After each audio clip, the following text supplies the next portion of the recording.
महाराष्ट्र के गोंदिया में मालगाड़ी को पीछे से दूसरी पैसेंजर ट्रेन ने टक्कर मारी, जिससे 50 यात्री घायल हो गए, जबकि 13 लोगों की हालत गंभीर। पैसेंजर ट्रेन रायपुर से नागपुर की ओर जा रही थी। इस हादसे में 3 डिब्बे पटरी से उतरे। बीती रात यह हादसा हुआ और इसके पीछे सिग्नल को लेकर के तकनीकी गड़बड़ी मानी जा रही है। जम्मू कश्मीर में आतंक के खिलाफ सेना का एक्शन जारी है। आज शोपियां में सुरक्षा बलों ने आतंकियों के ठिकानों से भारी मात्रा में हथियारों का जखीरा बरामद किया। शोपियां के कुटपोरा में आज सुबह सुरक्षा बल तलाशी अभियान चला रहे थे और इसी दौरान आतंकियों ने सर्च ऑपरेशन पर ग्रेनेड से हमला कर दिया। हमले के तुरंत बाद सुरक्षा बलों ने जवाबी कार्रवाई की तो अंधेरे का फायदा उठाकर आतंकी भाग निकले, लेकिन तलाशी अभियान के दौरान पुलिस और सुरक्षा बलों ने आतंकियों के एक ठिकाने का भंडाफोड़ किया और एक घर से भारी मात्रा में हथियार और गोला बारूद बरामद किया गया। मुफ्त की चीजों पर चुनावी ऐलान पर रोक लगाने वाले याचिका में आज सुप्रीम कोर्ट में सुनवाई होने वाली है। अश्विनी उपाध्याय की जनहित याचिका पर आपत्ति करते हुए आम आदमी पार्टी और डीएमके भी अपना पक्ष सुप्रीम कोर्ट तक पहुंचा चुकी है। जनहित याचिका में मांग की गई थी कि मुफ्त खैरात बांटने वाली पार्टियों की मान्यता रद्द की जाए। पहले सुनवाई करते हुए सर्वोच्च अदालत ने कहा था कि मुफ्त उपहार और सामाजिक कल्याण दो अलग चीजें हैं, लेकिन कल्याणकारी योजनाओं और देश की आर्थिक सेहत के बीच संतुलन जरूरी है।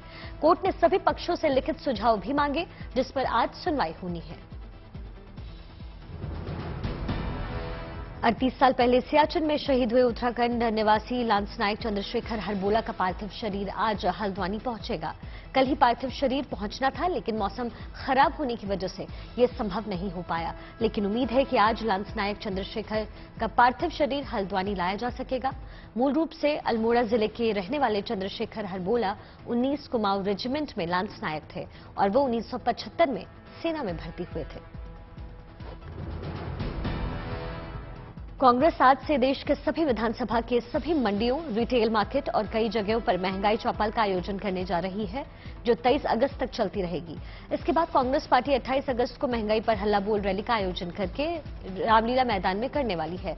कांग्रेस पार्टी महंगाई को लेकर के लगातार केंद्र सरकार पर हमलावर है।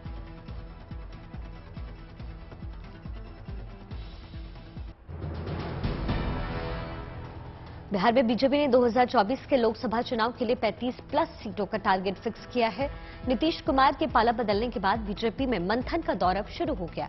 कल दिल्ली में बिहार के बीजेपी नेताओं और पार्टी के केंद्रीय नेताओं की मैराथन बैठक हुई, जिसमें बिहार में पार्टी की ताकत बढ़ाने की रणनीति पर विचार किया गया।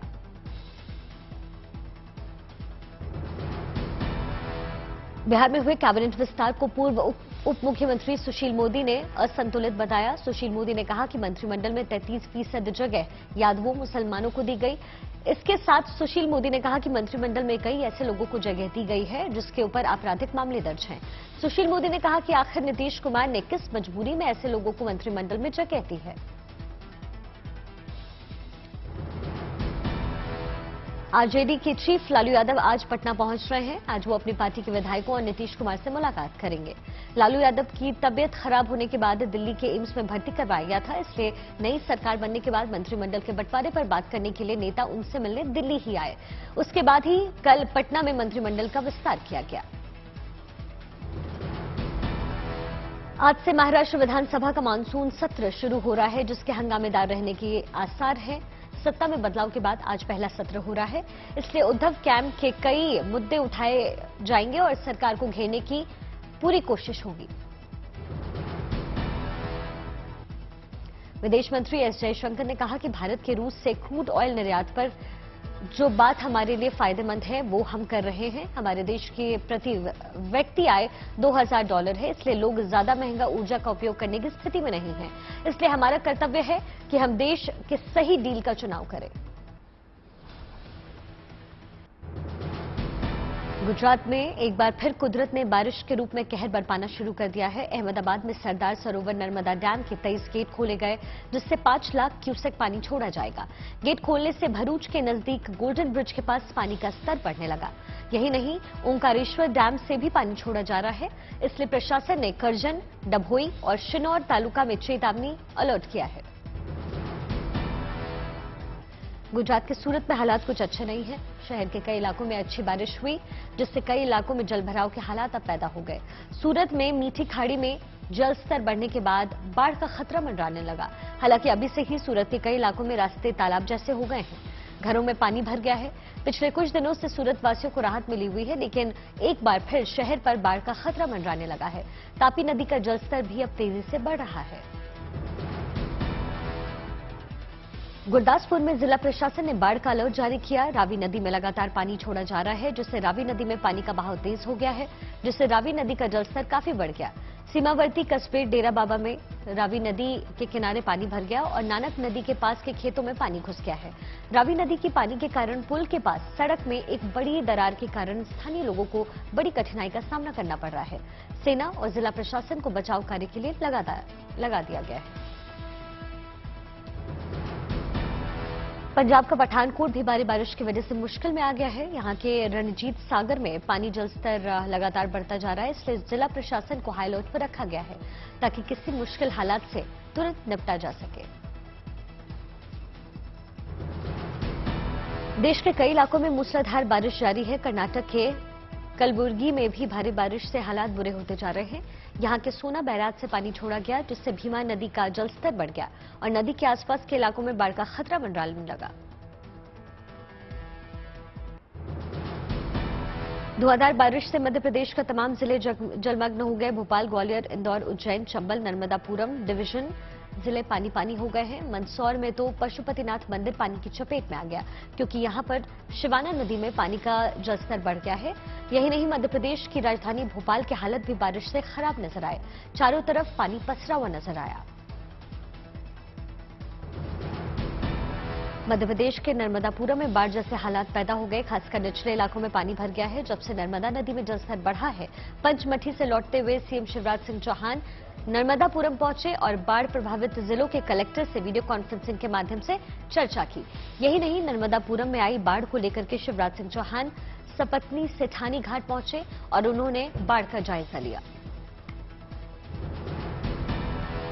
मध्य प्रदेश के विदिशा में भी लगातार बारिश के बाद बाढ़ जैसे हालात पैदा हो गए। कई इलाकों में पानी भर गया है। जो लोग ऐसे इलाकों में फंसे हैं, उनको एनडीआरएफ की टीमें सुरक्षित स्थानों पर पहुंचा रही है। यही नहीं, बाढ़ पीड़ितों के पास खाना और पानी भी पहुंचाया जा रहा है।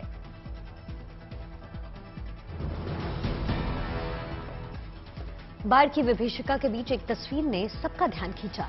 दरअसल हरदा के ग्रामीण इलाके में एक महिला को अस्पताल जाना था, लेकिन भारी बारिश के चलते नदी नालों में पानी का जलस्तर बढ़ गया, जिससे उनका जाना नहीं हो पा रहा था। तब ट्यूब पर बैठाकर उनको नदी पार करवाया गया। इसके लिए पूरा गांव नदी किनारे उमड़ पड़ा। अगस्त में एक बार फिर से कुदरत का रौद्र रूप देखने को मिल रहा है। पहाड़ से मैदान तक आफत की बारिश हो रही है। पूरब से लेकर पश्चिम तक आसमान से मुसीबत बरस रही है। महाराष्ट्र के गढ़चिरौली में बाढ़ जैसे हालात पैदा हो गए, जिससे जनजीवन पर असर देखा जा सकता है। मध्य प्रदेश आजकल बाढ़ के प्रकोप से कराह रहा है। कई जिले बाढ़ से प्रभावित हैं। इसी तरह गुना में हालात बेहतर नहीं है, वहां भी बाढ़ जैसे हालात हैं। गुना के कोलुआ में 18 ग्रामीण फंस गए, जिन्हें एसडीआरएफ की टीम ने बचा लिया और उन्हें सुरक्षित स्थान पर पहुंचाया। यही नहीं, जिला प्रशासन भी हाई अलर्ट पर है।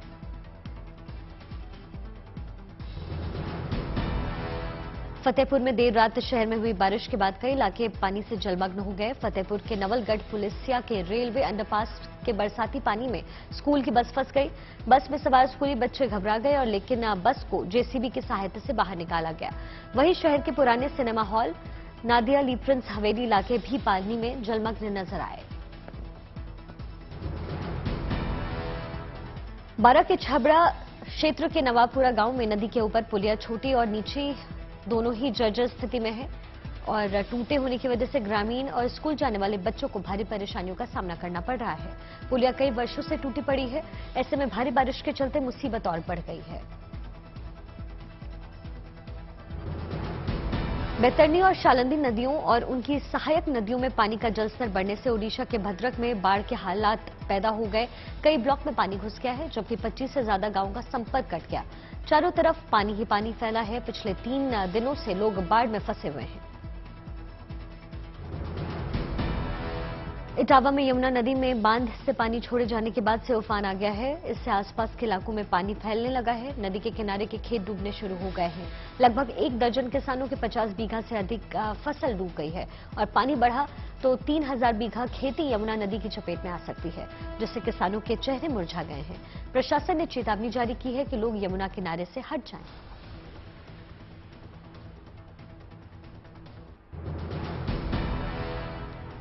महाराष्ट्र के ठाणे में जन्माष्टमी की तैयारियां जोरों शोरों से चल रही है। आजादी का अमृत महोत्सव होने की वजह से इस साल के जन्माष्टमी का त्योहार कुछ खास है। ठाणे में इस साल दही हांडी उत्सव पर 75 कैंसर पीड़ित महिलाओं का इलाज किया जाएगा। ठाणे में दही हांडी का आयोजन करने वाले स्वामी प्रतिष्ठान न्यास का कहना है कि इस साल विजेताओं को 51 लाख रुपए का इनाम दिया जाएगा।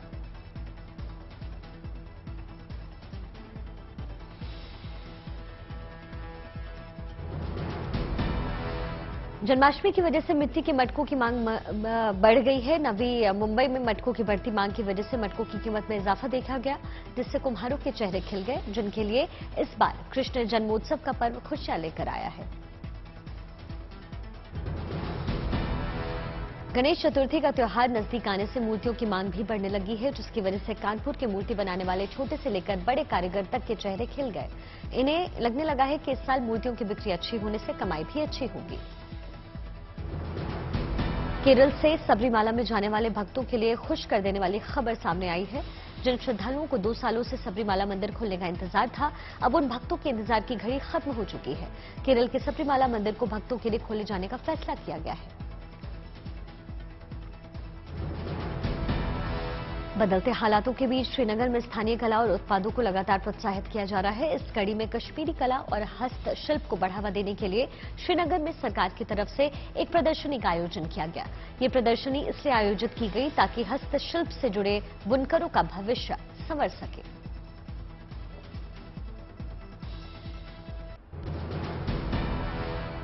मध्य प्रदेश का आदिवासी बाहुल्य मंडला जिला भी अब हाईटेक नजर आने लगा है।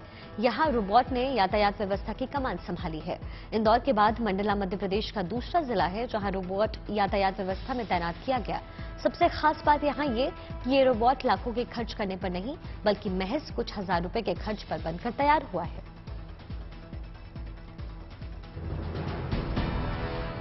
झीलों के शहर उदयपुर में इन दिनों पर्यटकों का बूम नजर आ रहा है। पूरे शहर में सैलानियों का जमावड़ा लगा है। 2 साल कोरोना महामारी की वजह से लोग घूमने नहीं आए थे, लेकिन अब उदयपुर के हर पर्यटन स्थल पर भारी भीड़ देखी जा सकती है।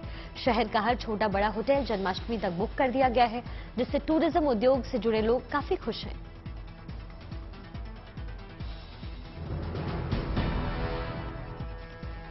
अमेरिका के फ्लोरिडा में बवंडर की तस्वीरें सामने आई है। फ्लोरिडा के समुद्र तट पर ये टॉर्नेडो देखा गया।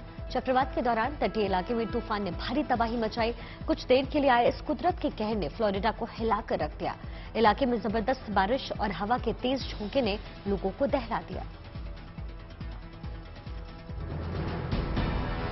टेस्ला के सीईओ एलॉन मस्क ने कहा है कि वो फुटबॉल क्लब मैनचेस्टर यूनाइटेड को खरीदना चाहते हैं। हालांकि मस्क ने अपने ट्वीट में ये साफ नहीं किया कि उनकी योजना मैनचेस्टर यूनाइटेड को खरीदने की है या फिर नहीं। इसके बाद मस्क ने एक और ट्वीट किया और लिखा कि वो मैनचेस्टर यूनाइटेड को खरीद रहे हैं। आपका स्वागत है। मैनचेस्टर यूनाइटेड विश्व का सबसे बढ़िया फुटबॉल क्लब माना जाता है। चीन के जासूसी विमान के श्रीलंका के हनबनटोटा पोर्ट पहुंचने के बाद से इलाके में तनाव बना हुआ है। भारत ने चीन के इस कदम पर सख्त ऐतराज जताया है। हालांकि चीन का कहना है कि उसकी मंशा जासूसी की बिल्कुल नहीं है। फिलहाल सुरक्षा एजेंसियां चीन की गतिविधि पर बारीकी से नजर रखे हुए हैं।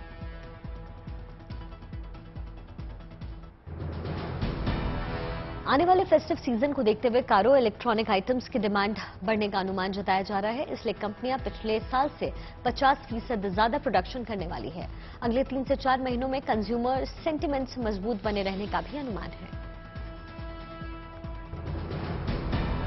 जुलाई में प्राइवेट ऑयल मार्केटिंग कंपनियों की बाजार हिस्सेदारी 50 से 80% लुढ़क गई है। निजी कंपनियों की कुल बाजार में 2.3% हिस्सेदारी है।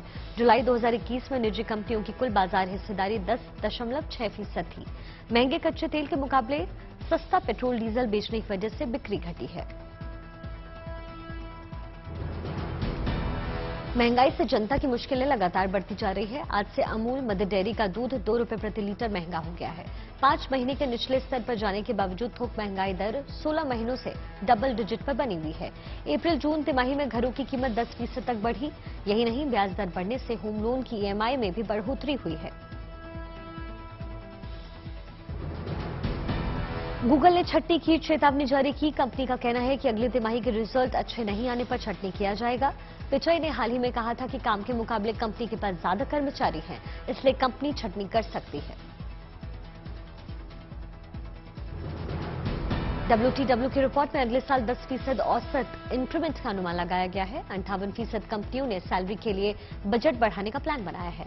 24.4% कंपनियां बजट में कोई बदलाव नहीं करेगी, जबकि 5% कंपनियां अगले साल सैलरी बजट घटा सकती है।